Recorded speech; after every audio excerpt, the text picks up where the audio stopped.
Hi and welcome to today's video. So today's video is basically all the makeup products that I used in the month of June, and I have a mix of new products that I tried this month as well as some of the older products from my collection. So I like to do it this way so that I get enough use out of products in my collection already and I'm not just constantly buying new things and just trying only new things. So yeah, so this is kind of like a mix of what are the new makeup products I tried plus shop my stash sort of a video. So first off, let's start with some of the blushes that I used. So one of the new blushes that I tried was from the brand LA Girl, and this is the LA Girl on Cloud 9 Bouncy Blush and Bronzer. Now this particular product has been out for I think a few months now. I think it came out sometime early part of this year. I actually picked it up like some 2 months ago and I've just gotten around to using it. This comes in so basically, it's basically a blush as well as a bronzer. It's a blush bronzer duo. It comes in 3 different shade variations, with the first one being a very light bronzer, the second one, which is what I have, being a medium tone bronzer, and the third duo having like a much darker bronzer. And the blushes also are different. Now, what I noticed was the blush in the second duo, which is what I have, seems to be more of a shimmery or uh, a little bit more of a satiny type of a blush versus the other two, which looked very much matte in swatches to me. So I decided to go with this one because I generally tend to like more shimmery blushes than matte blushes. And the formula of this particular product is very much like those ColourPop the squishy, moussey type of texture. So it's very similar to the ColourPop Super Shock formula. And I really like this formula. I find this to be extremely pigmented. I love how it sits on the skin. It also is easy to apply, and also you can easily layer up, and overall I really enjoy the formula. I think this product is really nice, especially for the price. I think it's priced somewhere around $8, and that's really nice. It's very hard to find products in the drugstore these days which are below $10, and this little duo is pretty nice. And yeah, so the other thing I wanted to mention about this was that, like I said, the blush here is a bit more shimmery, but again, the shimmer particles are very fine. You cannot really see glitter on your cheeks, so that's also something I really like. And overall, I really like this duo. I went traveling with it. The packaging was pretty sturdy enough for like a road trip, so I think this is a good option if you are traveling this summer. And yeah, I actually have this on my cheeks right now, so I don't know if you can clearly tell. So I do have the blush on and I also have the bronzer on. It's a very beautiful formula, very nice shade match as well for me in terms of the bronzer.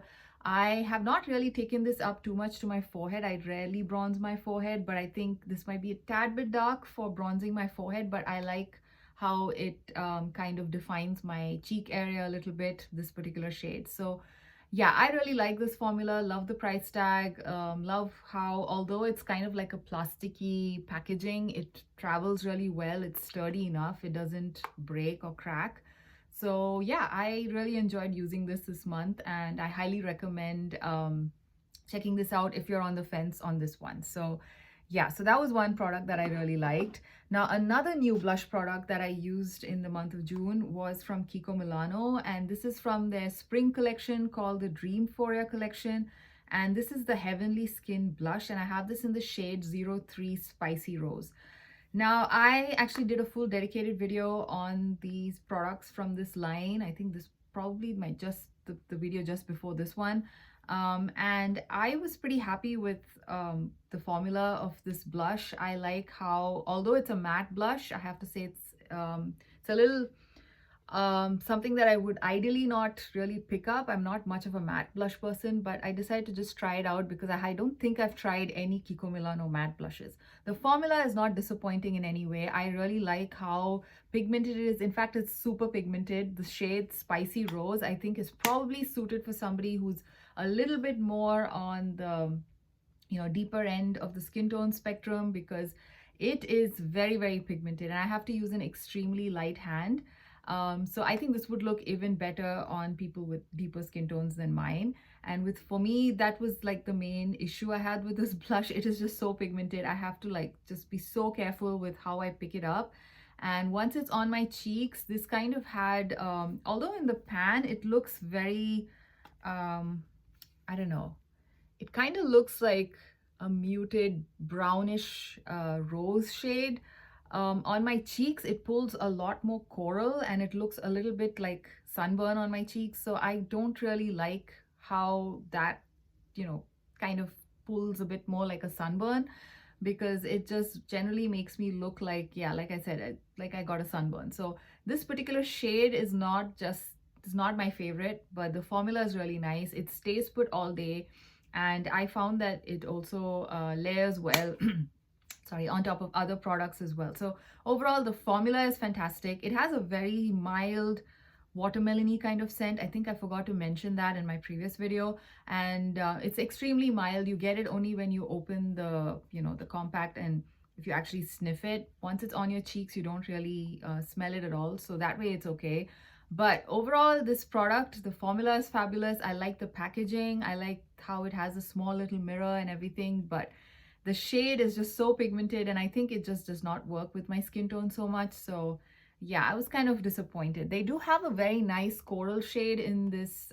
It's called coral, but it looks very pink in the pan.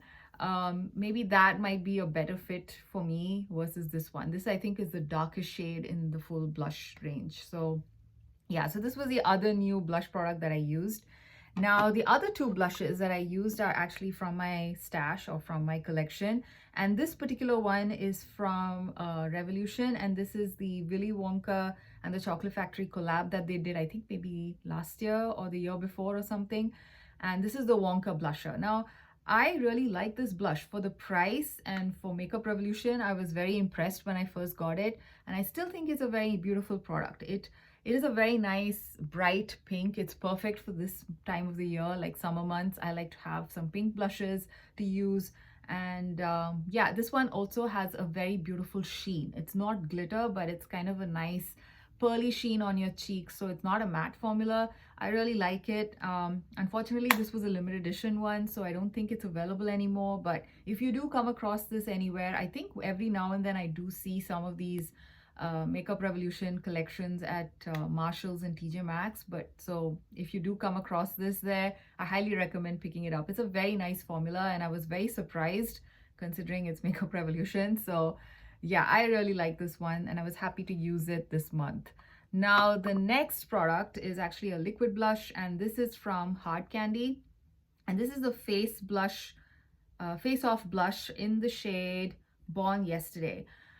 This I think I picked up more than a year ago, a year and a half, and it's still going good. So I'm pretty happy that it hasn't gone bad. I was kind of nervous initially, but it smelled okay, and it performs fine. I've had no issues with my skin either. This one is a beautiful shade. Again, it's a very sheeny, pearly kind of a finish. There's no visible specks of glitter once it's on your cheeks. And this pink is just the most beautiful pink shade. And I just love it, how it looks on the cheeks. And it also works really well on top of your foundation, does not pick up the product. So overall, I love it. It lasts all day. Basically, my favorite drugstore liquid formula for the price point. I think this is priced somewhere like $8, and I think for that price, it's absolutely phenomenal. I have not tried any of the other shades in this line. I've only tried this particular one. I've heard reviews where, you know, some of the other shades in this particular line can come off looking very sheer, but this one has got enough pigment. I personally don't have any issues with, you know, the blush showing up on my cheeks. I also know that they have released, I think sometime last year, they did come out with a more matte liquid formula, the same thing in a matte version. I haven't tried that yet. But yeah, I think that also comes in really nice colors. So I should probably try and get my hands on that sometime. But yeah, for now, I have to say that this is absolutely stunning. It's a beautiful drugstore product for the price, and I really, really enjoy using this one. So yeah, so this was the other blush that I used this month. Now, in terms of highlighter, I basically use the highlighter from the Dreamphoria collection from Kiko. This is the Glow Up Beautifier Highlighting Face Powder in the shade Golden Dreams.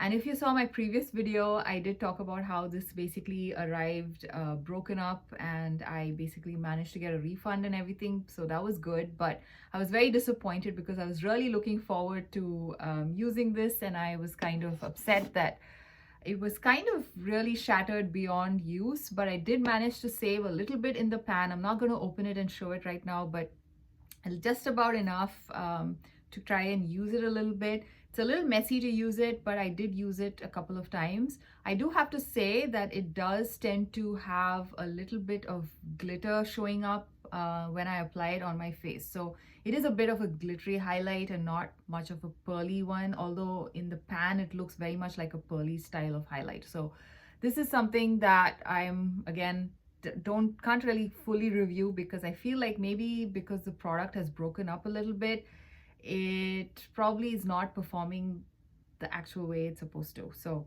yeah, anyway, so I didn't actually use this that much either this month, simply because of how difficult it is to use. Every time I open it, there would be powder flying everywhere. So when I traveled, I did not take it with me. I in fact traveled and used no highlighter. Since it's summer, I feel like I can get away with not using a highlighter. So yeah, so that's basically the highlighter that I sort of used this month.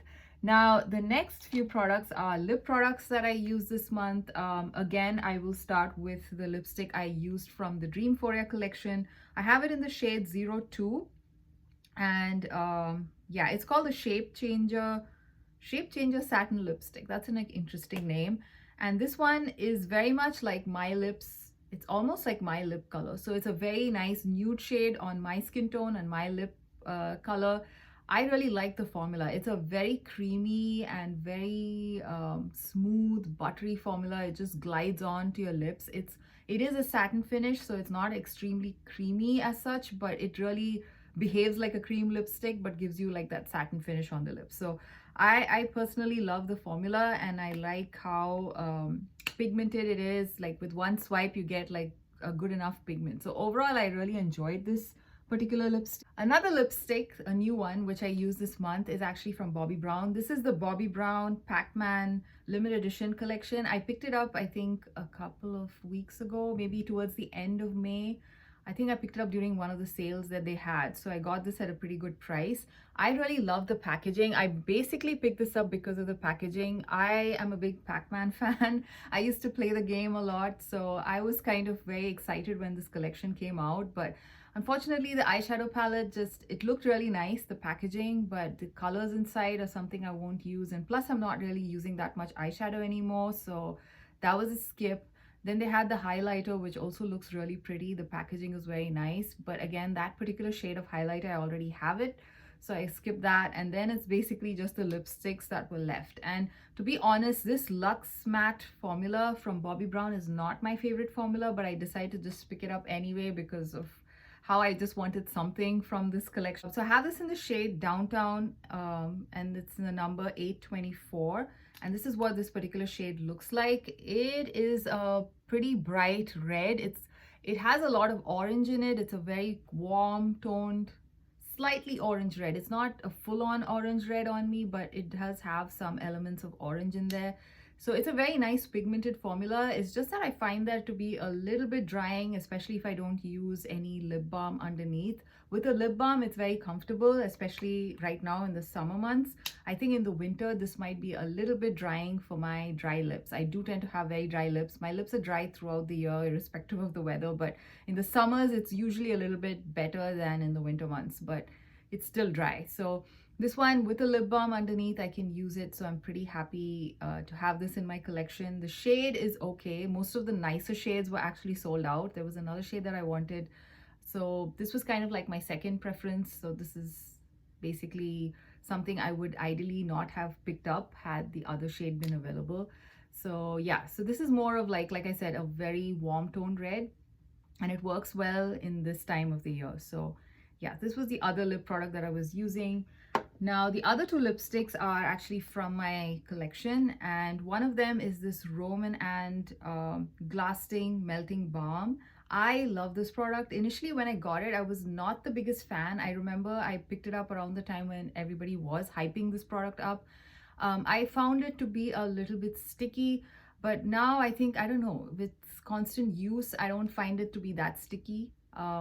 I don't know why. And also, even in the initial days when I first got it, I would notice that it is sticky immediately after application, but it kind of settles down and then it's not sticky anymore. So yeah, so now I'm actually very happy to use it. I'm very comfortable using it. The slight stickiness doesn't bother me anymore. And I like the shade Kaya Fig, which is what I have. It's a beautiful berry-ish shade, which is translucent. It's kind of like a balm, so it's not very pigmented, but it has enough pigment. And I find this to be pretty moisturizing on the lips. This is perfect to just throw on and just go out somewhere in the summer months. So this is a very nice summertime lip product in my opinion. And yeah, I was very happy to take this out and play with it again. So that was another one that I used. The last lip product again, which is something from my collection, is an old Catrice limited edition lipstick. It's not very old. It's actually from their fall collection. I don't remember the name of the collection, and again, there's no sticker, nothing on it. I think this was, they came out with two different lip shades in that collection. Oh wait, this was not the fall collection. I think this was their Christmas collection. So this was their Christmas collection. I really like the packaging of this. This has got this little velvety type of feel, and yeah, it is actually velvet, and it's a beautiful product. I like the packaging. That's basically why I picked it up. I have this in this kind of like a milky pink shade. This is the lipstick that I have on today. This is really nice in the summer months, and I really like how creamy it is, and it's not a very, I would say it's more of like a satin finish versus a full-on cream lipstick. It is moderately moisturizing, but I do like to use a lip balm under this one as well, just so that I can prevent my lips from drying out through the day. So this is a nice formula. It's actually a very nice formula. Just depends on how your lips are. My lips are a little dry, so I like to use this with a lip balm. But even without a lip balm, it's not too bad. It's not as drying as the Bobbi Brown one. I mean, in fact, if you ask me between these two, I would just pick this one. Although I think this is not really a full matte lipstick. This is advertised as a matte lipstick. So yeah, I can't blame the lipstick too much because it is a matte one. But yeah, so this one is very comfortable. And yeah, I'm very happy that I got to use this. Unfortunately, since it's a limited edition one, I don't think it's available anymore, but Catrice does tend to come out with very nice lip products. So yeah, I like to keep an eye on Catrice's limited edition products. They have come out with a few things recently, but I've decided to skip and just wait and see if I want it like a few months later when it's not so new anymore. So that's what I'm trying to do, because I feel like I have a lot of makeup, so trying to control how much I buy. So that's it. So yeah, I hope you enjoyed this video, and I will see you again in another one. Bye.